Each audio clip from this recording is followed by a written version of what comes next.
Students, welcome you all to Success Study Made YouTube channel. So இன்றைக்கி நம்ம சேனலில் என்ன பார்க்க போகிறோம் அப்படின்னா எக்கனாமிக்ஸ் பார்க்க போகிறோம். Standard 12th economics introduction to macro economics. நான் பார்ட் 1 வீடியோ போட்டிருந்தேன். ஸோ நான் பார்ட் 2 போட போகிறேன்னு சொன்னேன். ஸோ இன்றைக்கி இந்த வீடியோ நம்ம போடுறோம். பார்ட் 2ல் நம்ம என்ன பார்க்க போகிறோம் அப்படின்னா ஃபர்ஸ்ட் டே அன்றைக்கி நம்ம லிமிட்டேஷன்ஸ் வரைக்கும் பார்த்தோம். ஸோ அதில் ஒரு சின்ன ரிவைஸ் கொடுத்துட்டு நம்ம இன்றைக்கி எக்கானமி அண்ட் இட்ஸ் டைப்ஸ்லேருந்து நம்ம வந்து இந்த எக்கனாமிக்ஸ் லெசனாக ஆரம்பிக்க போகிறோம். So before going on into the video, please subscribe my channel and hit the like button if you like the video. And உங்களுக்கு எந்த விதமான வீடியோஸ் வேணும் அப்படிங்கிறதுல கீழே கமெண்ட் போட்டிங்கன்னா நான் அந்த வீடியோஸை போட்டேன். எங்களுக்கு நிறைய கமெண்ட்ஸ் வந்தது, அதை பற்றின அது ரிக்வஸ்டான வீடியோஸை சூன் நான் போஸ்ட் பண்ணுறேன். ஸோ இன்றைக்கி நம்ம லெசன்ஸில் ஸ்டார்ட் பண்ண வேண்டியது லிமிட்டேஷன்ஸ். லாஸ்ட் வீடியோ லிமிட்டேஷன்ஸை முடிச்சிருந்தேன், அந்தளவுக்கு எக்ஸ்பிளைன் பண்ணல. ஸோ லிமிட்டேஷன்ஸை இன்றைக்கி பார்க்கலாம். Excessive generalisation of the economy as a whole. Homogeneity among individual units, அதாவது இண்டிவிஜுவல் யூனிட்ஸ் எல்லாத்துலேயும் ஹோமோஜினிட்டியை பார்ப்பாங்க அப்படின்னு கொடுத்துருக்காங்க. இப்போ there is a policy of composition. அப்படின்னா ஒரு நேஷனுக்கு ஒரு தேவைகள் இருக்கும், இன்னொரு நேஷனுக்கு அந்த தேவைகள் இருக்கும். ஆனால் ரெண்டு தேவைகளும் ஈக்குவலாக இருக்காது. அதாவது இந்த நேஷனுக்கு இது வந்து யூஸ்ஃபுல்லாக இருக்கும், ஆனால் அது வந்து இந்த நேஷனுக்கு யூஸ்ஃபுல்லாக இருக்காது. அதேமாரி ஒரு இண்டிவிஜுவலுக்கு உங்களுக்கு இது யூஸ்ஃபுல்லாக இருக்கும், குட்டாக இருக்கும், ஆனால் இன்னொருத்தவங்களுக்கு அது வந்து குட்டாக இருக்காது. ஸோ அதேமாரி பார்த்தோம் அப்படின்னா இந்த எக்கானமி வந்து வேஸ்ட்டு. இதோட வேஸ்ட்டுன்னா என்ன சொல்கிறது, இது வந்து ஒரு ஃபெயிலியர் அப்படிங்கிற மாதிரி சொல்கிறாங்க. ப்ளஸ் எக்கனாமிக் ஆக்டிவிட்டீஸ் நான் எக்கனாமிக் ஆக்டிவிட்டீஸால் டிட்டர்மைன் ஆக்கப்படும். அப்படின்னா நான் எக்கனாமிக் ஃபேக்டர்ஸ் என்ன பண்ணுன்னா எக்கனாமிக் ஆக்டிவிட்டீஸில் சேர்றதுனால நிறைய பிரச்சனைகள் வரும் அப்படின்னு சொல்கிறாங்க. இப்போ நம்ம டைப்ஸ் பார்க்கலாம். Types of economies. இதில் வந்து ரெண்டு பேர் சொல்லியிருக்காங்க. ஏஜே ப்ரவுன் என்ன சொல்கிறாருன்னா, system by which people earn their living. Economy அப்படிங்கிறது ஒரு சிஸ்டம். இந்த சிஸ்டம் மூலியமாக தான் மக்கள் வந்து தங்களோட வாழ்க்கையை ஏர்ன் பண்ணுறாங்க. அதாவது அந்த வாழ்க்கையை வாழ்கிறாங்கன்னு சொல்லலாம். அந்த வாழ்க்கையில் வந்து கிடைக்கிற பணத்தை எல்லாத்தையும் அவர் மீன் பண்ணுறாரு.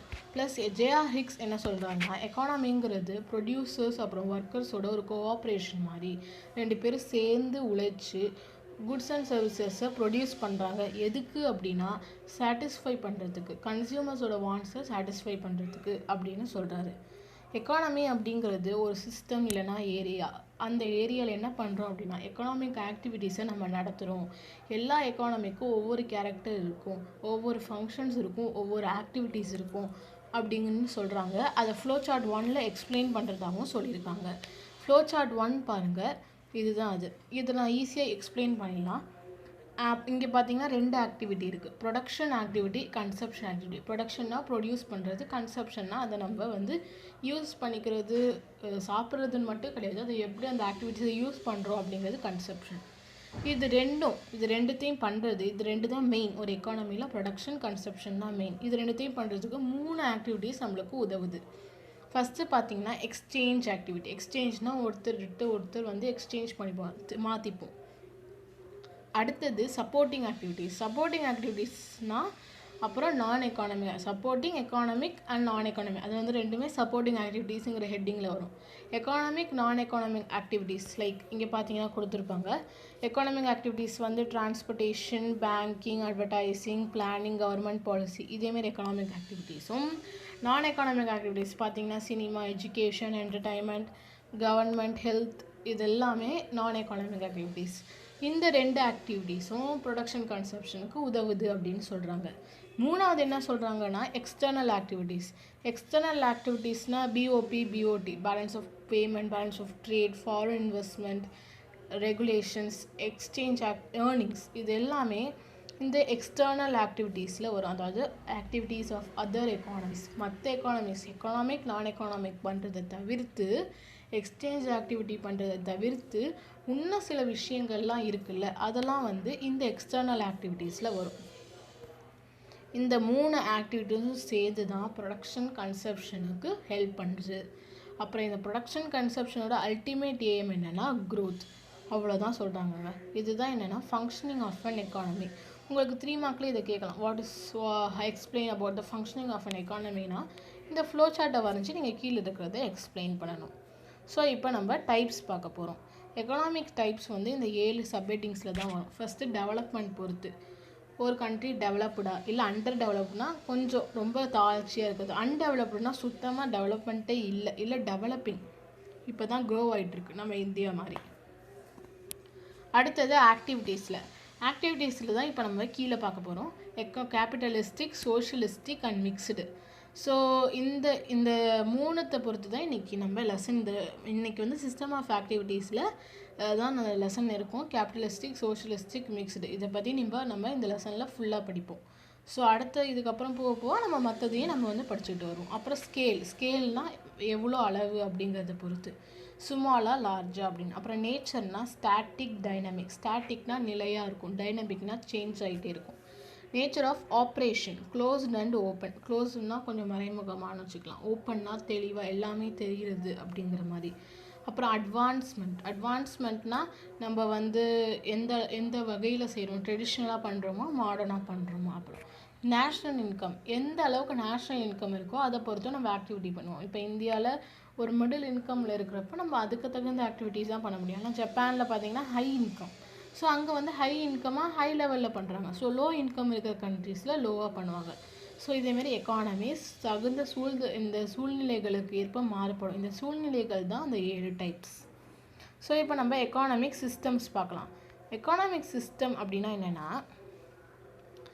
ஒரு எக்கனாமிக் சிஸ்டம் அப்படிங்கிறது ஒரு மேனர்னால் ஒரு விஷயங்கள்னு நினச்சிக்கோங்களேன். அந்த இடத்துல என்ன ஆகும்னா, ஒரு இண்டிவிஜுவல், ஒரு தனி நபரும் ஒரு இன்ஸ்டிடியூஷன், ஒரு ஆர்கனைசேஷனும் சேர்ந்து ஒரு எக்கானமிக் ஆக்டிவிட்டியை பண்ணுவாங்க. ஒரு இடத்துல ஒரு இண்டிவிஜுவலும் இன்ஸ்டிடியூஷனும் சேர்ந்து ஒரு எக்கனாமிக் ஆக்டிவிட்டியை பண்ணால் அதுதான் என்னென்னா எக்கானமிக் சிஸ்டம்.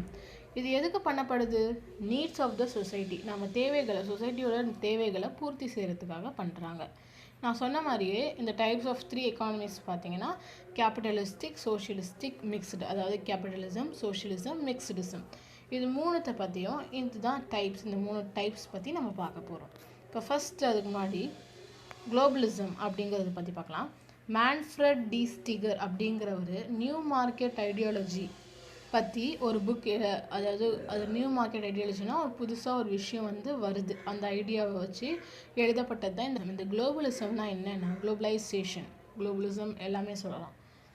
நேஷன்ஸை இன்டர்நேஷ்னல் ட்ரேட் மூலயமா கனெக்ட் பண்ணுறது தான் என்னென்னா குளோபலைசேஷன். அப்புறம் இதில் என்ன ஏம்னா குளோபல் டெவலப்மெண்ட், இந்த உலகமே குளோபலாக டெவலப் ஆகிறது தான் இதோட ஏம்.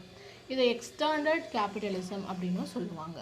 ஸோ டூயினோ செக்மெண்ட் முடிஞ்சிடுச்சு. ஸோ கேபிட்டல் அண்ட் சோஷியலிசமுக்கான ஒரு சின்ன இன்ட்ரடக்ஷன் கொடுத்துருக்காங்க. கேபிட்டலிசமும் சோஷியலிசமும் வெவ்வேறு அப்ரோச், ஒரு ஆப்போசிட் அப்ரோச் மாதிரி. இது கேபிட்டலிசம், ஆப்போசிட் என்னென்னா சோஷியலிசம். கேபிட்டலிசமில் ஃபுல் ஃப்ரீடம் இருக்கும், ப்ளஸ் ப்ரைவேட் ஆர்கனைசேஷன்னா உங்களுக்கு தெரியும், லைக் ப்ரைவேட் கம்பெனிஸ் ஓன் பண்ணும். ஆனால் சோஷியலிசமில் ஃப்ரீடமே கிடையாது, ஏன்னா அங்கே பப்ளிக் தான் ஓனர்ஷிப் பண்ணும். ஓகேவா? ஆனால் மிக்ஸ்டிசம் அப்படின்னா co existence of capitalism and socialism ரெண்டுமே சேர்ந்து ஒர்க் பண்ணுறது தான் மிக்ஸ்டிசம். ஸோ இதை பற்றின தெளிவான விளக்கங்கள், ஃபீச்சர்ஸ், மெரிட்ஸ், டிமெரிட்ஸை கீழே பார்க்கலாம். ஸோ இது சின்ன இன்ட்ரடக்ஷன் சோஷியலிசம், கேபிட்டலிசம், மிக்ஸ்டிசம்க்கு. ஸோ உங்களுக்கு புரிஞ்சிருக்கும்னு நினைக்கிறேன். ஃபஸ்ட்டு பார்த்தீங்கன்னா ஆடம் ஸ்மித் தான் ஃபாதர் ஆஃப் கேபிட்டலிசம். கேபிட்டலிசம் அப்படின்னா ஃப்ரீ எக்கானமின்னு சொல்லுவாங்க, இல்லை அப்படின்னா மார்க்கெட் எக்கானமின்னு சொல்லுவாங்க. Okay guys, free economy, market economy அப்படின்னா என்னென்னா ரெண்டுமே ஒன்று தான். அப்போ என்னென்னா கவர்மெண்ட் வந்து மினிமம் ரோல் கொஞ்சமாக இருக்கும், மார்க்கெட் தான், அதாவது மார்க்கெட்னால் அந்த ப்ரொடியூசர்ஸ், அந்த ஓனர்ஸ் தான் என்னென்னா ரொம்ப பெரிய ரோல் எடுத்துப்பாங்க. அதாவது அவங்க தான் எல்லா முடிவையும் எடுப்பாங்க. கவர்மெண்ட் வந்து கம்மியாக செயலாற்றினாலே அங்கே ஃப்ரீ தான் எல்லாருமே. ஸோ அப்படிங்கிற மாதிரி ஞாபகம் வச்சுக்கோங்க. ப்ளஸ் இந்த எக்கானமியில் யார் வந்து ஓனர்னால் ப்ரைவேட் ஆர்கனைசேஷன். அது என்ன மோட்டிவ் அப்படின்னா ப்ராஃபிட் மோட்டிவ். ப்ரைவேட் ஆர்கனைசேஷன்னாலே ப்ராஃபிட் மோட்டிவ் வச்சு தான் செயல்படுவாங்க. அப்புறம் இண்டிவிஜுவல், ஒரு தனிநபர் வந்து என்ன ஃப்ரீடம் இருக்குது அவர்கிட்ட, எந்த ஆக்குபேஷனையும் அவர் எடுத்துக்கலாம், எந்த ஸ்கில்லையும் அவரால் டெவலப் பண்ணிக்கலாம். USA, Germany, west Germany, Japan and Australia, இவங்க 4 பேரும், இவங்கெல்லாம் தான் எக்ஸாம்பிள்ஸ் ஆஃப் கேபிட்டலிஸ்டிக் எக்கானமி. இந்த நாடுகள்லாம் கேபிட்டலிஸ்டிக் எக்கானமி தான் ஃபாலோ பண்ணுது. So features of capitalistic economy, அதோட குணநலன்கள், கேரக்டரிஸ்டிக்ஸ் என்னன்னு பார்க்கலாம். Private ownership of property and law of inheritance. இப்போ என்னென்னு பார்க்கலாம். ப்ரைவேட் ஒரு ப்ராப்பர்ட்டியை என்னோடது அப்படின்னு சொன்னால் அதுதான் ப்ரைவேட் ஓனர்ஷிப். ஒரு சுய நபரோடது, ஒரு தனி நபரோடது அப்படிங்கிறது தான் ப்ரைவேட் ஓனர்ஷிப். இதோட பேசிக் ஃபீச்சரே இது தான். லேண்ட், கேபிட்டல், மெஷின் எல்லாமே என்னோடது அப்படின்னா நான் அதை வந்து ஓன் பண்ணலாம், வச்சுக்கலாம், செல் பண்ணலாம், விற்றுக்கலாம், அந்த யூஸ் பண்ணிக்கலாம். எல்லாமே அது ஏன் இஷ்டம். அக்கார்டிங் டு மை வில் நான் பண்ணிக்கலாம். அதே மாதிரி இந்த ப்ராப்பர்ட்டியை வந்து என்னோட டெத்துக்கு அப்புறம் நான் என் பசங்களுக்கோ இல்லை என்னோட அடுத்த ஜென்ரேஷனுக்கோ கொடுத்துக்கலாம். கேன் பி ட்ரான்ஸ்ஃபர் டு ஹையர்ஸ்னால் அடுத்த ஜென்ரேஷன், அவங்களோட பேரம்பேத்தி பசங்க எல்லாருமே ஹையர்ஸில் வரும். ஸோ நம்ம வந்து சென்ட் பண்ணலாம் அப்படிங்கிறது தான் லா ஆஃப் இன்ஹெரிட்டன்ஸ். ஸோ இதுதான் ஃபஸ்ட்டு ஃபீச்சர். அடுத்தது பார்த்திங்கன்னா freedom of choice and enterprise. எல்லா இண்டிவிஜுவலும் எந்த ஆக்குபேஷன் வேணாலும், இப்போ அது ஏன் இஷ்டம் அப்படின்னா நான் எந்த ஆக்குபேஷன் எந்த வேலையை வேணாலும் நான் எடுத்து எந்த இடத்துல வேணாலும் பண்ணலாம். அதே மாதிரி என்னோட பொருட்களை வாங்குகிற கன்சியூமர்ஸும் free to buy any commodity. அவங்க இஷ்டத்துக்கு ஏற்ப வந்து பண்ணிக்க நான் அலோவ் பண்ணால் அவங்களும் ஃப்ரீ டு பை, அதாவது எல்லாமே ஃப்ரீடம் அப்படின்னு சொல்கிறாங்க. ஃப்ரீடம் ஆஃப் சாய்ஸ் இருக்குது இங்கே அப்படின்னு சொல்கிறாங்க. அப்புறம் ப்ராஃபிட் மோட்டிவ். உங்களுக்கு தெரியும் ப்ராஃபிட் தான் எல்லா எக்கனாமிக் ஆக்டிவிட்டிக்கு பின்னாடி இருக்கிற ஒரு ஃபோர்ஸே. ப்ராஃபிட்டை நம்பி தான் எல்லாருமே பண்ணுவாங்க. எல்லா இண்டிவிஜுவலும் ஆர்கனைசேஷனும் ப்ராஃபிட் இருக்கிற விஷயத்தை தான் ப்ரொடியூஸ் பண்ணுவாங்க, அந்த குட்ஸை தான் ப்ரொடியூஸ் பண்ணுவாங்க. அதில் ப்ராஃபிட் மோட்டிவ்ங்கிறப்ப அட்வான்ஸ் டெக்னாலஜி இருக்கும், டிவிஷன் ஆஃப் லேபர் ஒழுங்காக டிவைட் பண்ணுவோம், அப்புறம் ஸ்பெஷலைசேஷன் புதுசாக பண்ணுவோம். ஸோ இதெல்லாம் வச்சு தான் ப்ராஃபிட்டை வந்து முடிவு பண்ணுவாங்க. கோல்டன் ரூல் ஆஃப் ப்ரொடியூசரே, ஒரு ப்ரொடியூசருக்கோட ஒரு ரூல் என்னென்னா டு மேக்ஸிமைஸ் ப்ராஃபிட், எந்த அளவுக்கு ப்ராஃபிட்டை இன்க்ரீஸ் பண்ணலாம் அப்படிங்கிறது தான் ஒரு ப்ரொடியூசருக்கான ரூலாக இருக்கும். அடுத்தது பார்த்திங்கன்னா ஃப்ரீ காம்படிஷனே கிடையாது. ஃப்ரீ காம்படிஷன் என்னது? Product and factor market. அதாவது ஒரு ப்ராடக்ட் இருக்கும், அதை வாங்குகிற ஒரு ஃபேக்டர் இருக்கும், அதுதான் ப்ராடக்ட் அண்ட் ஃபேக்டர் மார்க்கெட். கவர்மெண்ட்டோ அத்தாரிட்டியோ அந்த தனிநபர் அந்த ப்ரைவேட் ஆர்கனைசேஷன் செல் பண்ணுறதையோ பை பண்ணுறதையோ தடுக்க முடியாது. ஸோ அதனால் ஒரு காம்படிஷன் அங்கே இருக்கும் பையர்ஸுக்கும் செல்லர்ஸுக்கும். ஸோ எப்போ அங்கே காம்படிஷன் இருக்கோ அப்போ தான் அந்த இடத்துல ப்ராஃபிட் வந்து அதிகமாக வரும். அடுத்தது ப்ரைஸ் மெக்கானிசம் தான் ஒரு கேபிட்டலிஸ்டிக் எக்கானமியோட ஹார்ட் மாதிரி அப்படின்னு சொல்கிறாங்க. ப்ரைஸ்னால் எவ்வளோ வந்து அந்த ரெகுலேஷனுக்கு ஏற்ப அந்த சூழ்நிலைக்கு அப்போ எந்த அளவுக்கு லா ஆஃப் டிமாண்ட் சப்ளை பொறுத்து அந்த ப்ரைஸை வந்து அவங்க வந்து எடுத்துப்பாங்க. இது வந்து ப்ரைவேட்டுங்கிறனால அவங்களா சுயமாக சிந்திச்சுக்கலாம். அதுவே கவர்மெண்ட் அப்படின்னா பாருங்கள் இந்த ப்ரைஸ் மெக்கானிசம் இருக்காது. ஸோ அதுதான் விஷயம். ரோல் ஆஃப் கவர்மெண்ட் பார்த்திங்கன்னா mechanism regulates economic activity. So வந்து ப்ரைஸ் மெக்கானிசம் தான் எக்கனாமிக் ஆக்டிவிட்டியை டிட்டர்மைன் பண்ணுது. அதாவது சுயமாக நான் என் ப்ரைஸை முடிவு பண்ணிக்கலாம், அதை யாராலையும் தடுக்க முடியாது. ஆனால் அதனால் என்ன விஷயம் அப்படின்னா கவர்மெண்ட் வந்து லிமிட்டட் ரோல். உங்களுக்கு தெரியும் கவர்மெண்ட் சின்ன ரோல் அப்படிங்கிறதுனால தான் இதேமாரி இருக்குது. ஆனால் கவர்மெண்ட் வந்து மினிமம் ரோல், நான் சின்ன ரோல்னால் சில விஷயங்களுக்கு ஹெல்ப் பண்ணும், like defence, education and public ஹெல்த்தை வந்து கவர்மெண்ட் கொடுக்கும் அந்த ஆர்கனைசேஷனுக்கு. அடுத்தது இன்இக்வாலிட்டிஸ் ஆஃப் இன்கம். இன்இக்வாலிட்டினா இந்த சமுதாயத்தில் ஏற்படுற பிரச்சனை என்னன்னு சொல்கிறாங்க. என்னன்னு பார்த்தா கேபிட்டலிஸ்டிக் எக்கானமி என்ன பண்ணும், ரெண்டு விதையாக பிரிச்சிடும். மக்களை ரெண்டாக பிரிச்சிடும். என்னென்னா haves and have nots. Haves அப்படின்னா ஒருத்தவங்களுக்கு உங்கள்கிட்ட சொத்து இருக்குது அப்படின்னா ஹேவ் நாட்ஸ்னால் ப்ராப்பர்ட்டி இல்லாதவங்க, அவங்க தன்னோட வாழ்க்கைக்காக சாப்பிட்றதுக்கும் இது பண்ணுறதுக்கும் மட்டும் ப்ராப்பர்ட்டியை சேர்த்து வாழ்கிறவங்க, அதை தவிர்த்து அவங்கள்ட்ட வேறு எதுவுமே இல்லை அப்படிங்கிறது தான் ஹேவ் நாட்ஸ். இதுதான் இந்த சிச்சுவேஷனை ஏற்படுத்தினதே இந்த கேபிட்டலிஸ்டிக் எக்கானமின்னு சில எக்கானமிஸ் சொல்கிறாங்க. ஏன் அப்படின்னா இந்த சிஸ்டம் மூலயமா ரிச்னு பணக்காரன் வந்து பணக்காரன் ஆகிட்டே இருப்பான், ப்ளஸ் புவர் என்ன ஆகிட்டா புவரர் ஆகிட்டே இருப்பான், அவங்களோட அடுத்த லெவலுக்கு போக முடியாது, நல்லா சம்பாதிக்க முடியாது அப்படின்னு சொல்கிறாங்க. ஸோ அங்கே எக்கனாமிக் இன்இக்வாலிட்டி ஏற்படுது. அடுத்தது பார்த்திங்கன்னா மெரிட்ஸ் என்னென்னா ஒர்க்கிங் ஆட்டோமேட்டிக்காக ஒர்க் ஆகும். கவர்மெண்ட் இன்டர்வென்ஷன் இல்லாமல் அந்த எக்கானமி ஆட்டோமேட்டிக்காக ஒர்க் ஆகுது. அப்புறம் யூஸ் ஆஃப் ரிசோர்ஸஸ் வந்து ஒழுங்காக இருக்குது.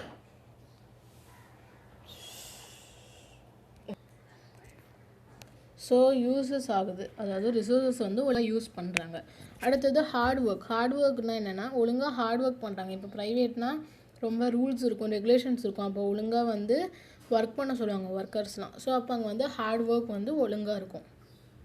அடுத்தது ப்ரைவேட் இண்டிவிஜுவல்னு எடுத்துக்கிட்டால் எக்கனாமிக் ப்ராக்ரஸ், நிறையா வந்து ப்ராடக்டிவிட்டி லெவலை அதிகப்படுத்தினா கன்சப்ஷன் லெவல் அதிகமாகும், அப்போ ஹையர் ப்ராஃபிட் கிடைக்கும். ஸோ வந்து ப்ரொடக்டிவிட்டி லெவலை ஹை பண்ணுறதுக்கான எல்லா விஷயங்களையும் தான் எக்கனாமிக் ப்ராக்ரஸ்ன்னு சொல்லுவோம். அது எல்லா ப்ரைவேட் ஆர்கனைசேஷனும் பண்ணும். அடுத்தது கன்சியூமர் சானிட்டி. எல்லா ப்ரொடக்ஷன் ஆக்டிவிட்டீஸும் ஒரே ஒரு விஷயந்தான், ஒரு கன்சியூமரை சாட்டிஸ்ஃபை பண்ணால் தான் ப்ராஃபிட் வந்து நம்மளுக்கு கிடைக்கும். ஸோ அதுதான் கன்சியூமர் சானிட்டினா சாட்டிஸ்ஃபையிங் கன்சியூமர்ஸ், அது வந்து ஒரு மெரிட் அப்படின்னு சொல்கிறாங்க. அடுத்தது higher rate of capital formation. கேபிட்டலை வந்து அதிகப்படுத்திக்கிட்டே போகலாம், அதாவது சேவிங்கையும் இன்வெஸ்ட்மெண்ட்டையும் அதிகம் பண்ண முடியும் கேபிட்டலிஸ்டிக் எக்கானமியில். ஸோ அதனால் கேபிட்டல் ஃபார்மேஷன், பணத்தையும் நம்ம என்ன பண்ண முடியும், அதிகப்படுத்திக்க முடியும். அடுத்தது என்னென்னா நியூ டெக்னாலஜியை நம்ம வந்து கண்டுபிடிக்கிறாங்க, இந்த டெவலப் பண்ணுறாங்க. எதில்? கேபிட்டலிஸ்டிக் எக்கானமியில். ஏன் அப்படின்னா ப்ராஃபிட் நம்மளுக்கு கிடச்சிக்கிட்டே இருந்ததுன்னா ப்ரொடியூசர்ஸ் வந்து நிறைய ப்ரொடியூஸ் பண்ணுறதுக்கு நியூ டெக்னாலஜி போடுவாங்க, நிறைய நியூ திங்ஸை வந்து இன்ட்ரடியூஸ் பண்ணுவாங்க. ஸோ அப்படிங்கிறப்ப அவங்க குவாலிட்டி குட்ஸ் கிடைக்கும், அந்த குவாலிட்டி குட்ஸுக்கு தகுந்த மாதிரி அவங்க ப்ராஃபிட், அதாவது மணியை இன்க்ரீஸ் பண்ணுவாங்க. ஸோ அதன் வழியாக நம்மளுக்கு ப்ராஃபிட் கிடைக்கும். ஸோ அதுதான், இதுதான் மெரிட்ஸ். 7 மெரிட்ஸ் கொடுக்குறாங்க. ஸோ அடுத்தது டிமெரிட்ஸ் என்னன்னு பார்த்தோம்னா வெல்த் அப்புறம் இன்கம். எப்பயுமே பாருங்கள் ப்ரைவேட் ஆர்கனைசேஷனாலே ஒரே ஒரு மோட்டிவ், ப்ராஃபிட். அப்படின்னா அது என்னது? வெல்த் அண்ட் இன்கம், பணத்திலே தான் குறியாக இருப்பாங்க. ஸோ அதனால் என்ன ஆகுது அப்படின்னா இந்த இன்இக்வாலிட்டிஸ் ஆஃப் இன்கம் வருது. நான் அப்பயே சொன்னேன், அந்த இன்க்வில்டர்ஸ் இன்கம். இங்கே பார்த்தோம்ல, யார்கிட்ட ப்ராப்பர்ட்டி இருக்கோ அவங்க தான் இருப்பாங்க, rich become richer and poor become poorer. இந்த இது வரத்துக்கு காரணமே இந்த concentration of wealth and income தான். ஸோ இந்த வெல்த் அண்ட் இன்கம் கான்சன்ட்ரேட் பண்ணுறதுனால மக்களுக்கு இன்இக்வாலிட்டிஸ் ஏற்படுது. அப்புறம் ரிசோர்ஸஸ் வந்து லார்ஜ் அமௌண்ட்டில் வேஸ்ட் ஆகுது. ஸோ ஒரு ப்ரைவேட் இண்டிவிஜுவல் ஒழுங்காக செயல்படுது அப்படின்னா அது அப்படியே செயல்பட்டுட்டு இருக்காது. என்ன பண்ணுவாங்க, நடுவில் நம்ம அந்த ஆர்கனைசேஷன் மேலே ரொம்ப நம்பிக்கை வச்சிட்டோம் அப்படின்னா அதுக்கப்புறம் நம்ம அதை வந்து பழி சொல்ல மாட்டோம். ஸோ அதனால் என்ன பண்ணுவாங்க, அவங்க டூப்ளிகேட் ப்ராடக்ட்ஸையும் ப்ரொடியூஸ் பண்ணுவாங்க. ஸோ அப்போ என்ன ஆகுது, அந்த ரிசோர்ஸஸ் வந்து வேஸ்ட் ஆகுது. அப்புறம் அட்வர்டைஸிங்லேயும் நிறைய பணத்தை போடுவாங்க. இந்த ஹீரோயின் கூப்பிடுவாங்க, அந்த ஹீரோயின் கூப்பிடுவாங்க, இந்த சினி ஸ்டார்ஸ் கூப்பிட்டு அட்வர்டைஸிங்லேயும் ரொம்ப வேஸ்ட் பண்ணுவாங்க. அப்புறம் ப்ராடக்ட்ஸ் டூப்ளிகேட் பண்ணுறப்ப நம்மளுக்கு தெரியாமலே அவங்க ரிசோர்ஸை வேஸ்ட் பண்ணாங்க, ப்ளஸ் நம்ம மணியும் அதுக்காக கொடுக்குறோம். அடுத்தது ஃபஸ்ட்டோட டிமெரிட்டோட இதுவும் ஈக்குவல் தான். கிளாஸ் ஸ்ட்ரகிள்னால் rich become richer and poor become poorer, அதாவது சொசைட்டியை ரெண்டாக வந்து டிவைட் பண்ணிடும். கேபிட்டலிஸ்ட்னா அந்த ரிச், அவங்க தான் ஹெட்டு மாதிரி. ஒர்க்கர்ஸ்னால் நம்ம, அதாவது அந்த புவர் பீப்புள்ஸ், அந்த சாதாரண மக்கள். நம்ம வந்து என்ன பண்ணுறோம், கேபிட்டலிஸ்டிக்கு ஒர்க் பண்ணுறோம் அப்படிங்கிற மாதிரி அர்த்தம். பிஸ்னஸ் சைக்கிள் அப்படின்னா free market system leads to frequent violent economic fluctuations. எக்கனாமிக்கில் ஃப்ளக்சுவேஷன்ஸ் அப்புறம் கிரிசிஸ் அப்படின்னா பிரச்சனைகள் ஏற்படுது. இந்த கேபிட்டலிசம் மூலியமாக பிஸ்னஸ் சைக்கிள் நிறைய வாட்டி பிரச்சனைகள் ஏற்படும். ஏன்னா ஃப்ரீயாக மார்க்கெட்டை விட்டோம் அப்படின்னா, கவர்மெண்ட் ரெகுலேஷன் இல்லாமல் விட்டோம் அப்படின்னா அவங்க என்ன வேணாலும் பண்ணுவாங்க. ஸோ அதனால் பிரச்சனைகள் நிறைய ஏற்படும். அடுத்தது பார்த்தா ப்ரொடக்ஷன் ஆஃப் நான் எசென்ஷியல் குட்ஸ், அதாவது நம்மளுக்கு தேவையற்ற பொருட்களையும் ப்ரொடியூஸ் பண்ணுவாங்கன்னு சொல்கிறாங்க. அதாவது ஹார்ம்ஃபுல் குட்ஸை கூட ப்ரொடியூஸ் பண்ணலாம் ப்ராஃபிட்டுக்காக அப்படின்னு சொல்கிறாங்க. ப்ராஃபிட்டுக்காக எந்த லெவலுக்கு வேணாலும் போக ரெடியாக இருப்பாங்கன்னு சொல்கிறாங்க. ஸோ இதுதான் கேபிட்டலிசம். ஸோ இதை முடிக்கிறதுக்கு 10 minutes ஆயிடுச்சு. ஸோ நான் அடுத்த வீடியோவில் சோஷியலிசம் போடுறேன், and நான் வந்து மெக்சிடிசம் போடுறேன். So see you in the next video guys. Subscribe my channel, like the video and comment below for more videos. So thank you guys, thank you all. Keep studying and do your work properly.